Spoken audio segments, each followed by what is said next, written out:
This is tonkatsu, but it's not just any tonkatsu. This tonkatsu is made out of American barbecue.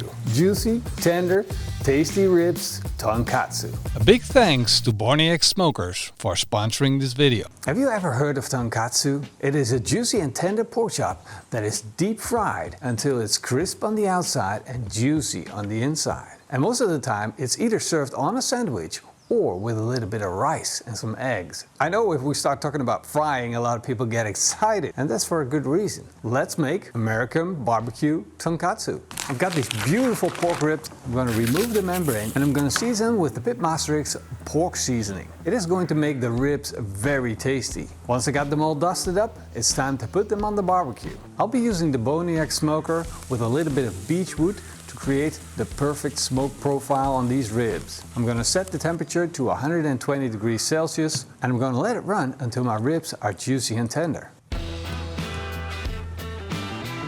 Once the ribs reached the core temperature of 92 degrees Celsius, it was time to take them off, put them in aluminum foil, wrap them up and let them cool down. And while we're waiting, you might as well make your own batch of tonkatsu sauce. I'm going to start with half a cup of ketchup, followed by 3 tablespoons of good quality soy sauce, a tablespoon of Worcester sauce, a tablespoon of mirin, a tablespoon of yuzu ponzu, a teaspoon of sesame oil, and a tablespoon of dark brown caster sugar. And that's how easy it is to make. And the cool thing is, if you make it yourself, you can fine-tune it until you think it's perfect. Now let's take a closer look at these ribs. Oh. In the process of resting, we locked in some of that heat. So even though we finished at 92 degrees Celsius core temperature, the temperature kept on going up. And if all went well, we should now be able to take the bones off without any problems. Look at how juicy they are. Juicy, tender ribs. Let's give it a try. Oh yeah. You see that? That's what I'm talking about. You see the meat comes off clean of the bones, because for the next step we're not going to be needing those bones. We're only going to need the meat. Oh, now look at that. Ribs without the bones. I'm going to cut this up so it makes sense for tonkatsu. Let's take a closer look. Oh, that is one juicy rib. Amazing, perfect ribs.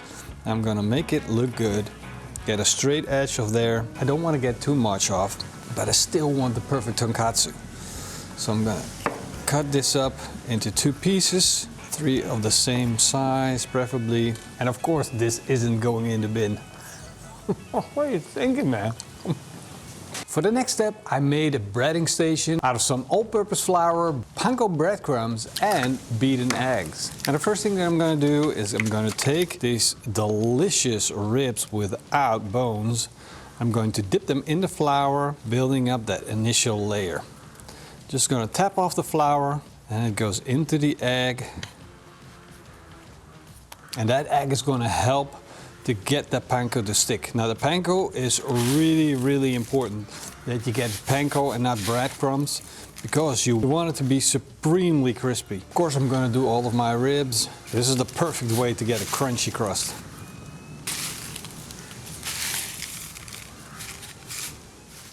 Time to bring out my Skottsberg cast iron pan. I already brought the oil up to a temperature of 180 degrees Celsius for frying. I'm going to carefully put the tonkatsu in.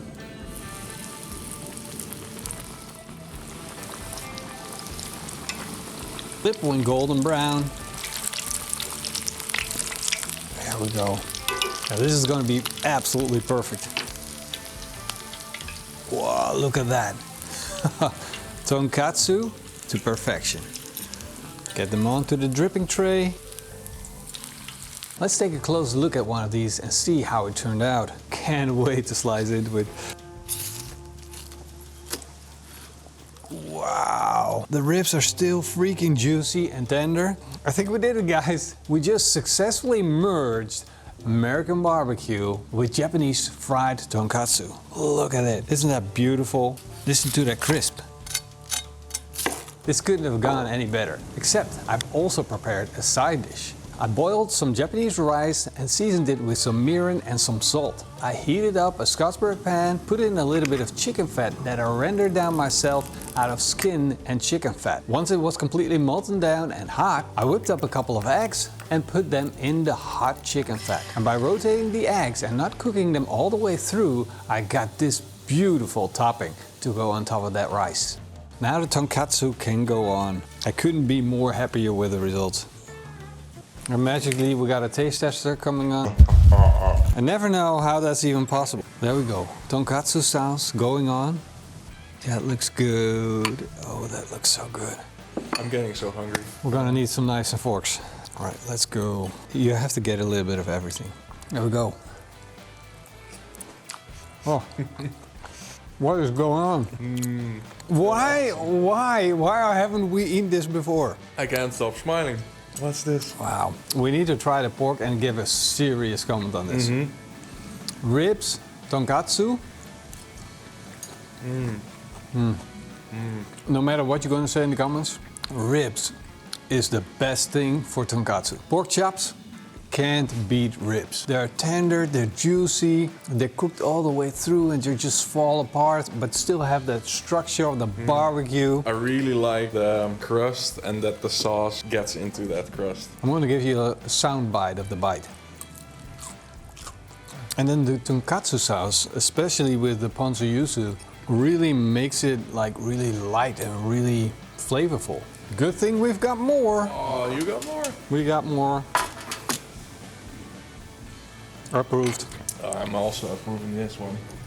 I like the whole thing. The egg, the rice. This is just such a joy to eat as well.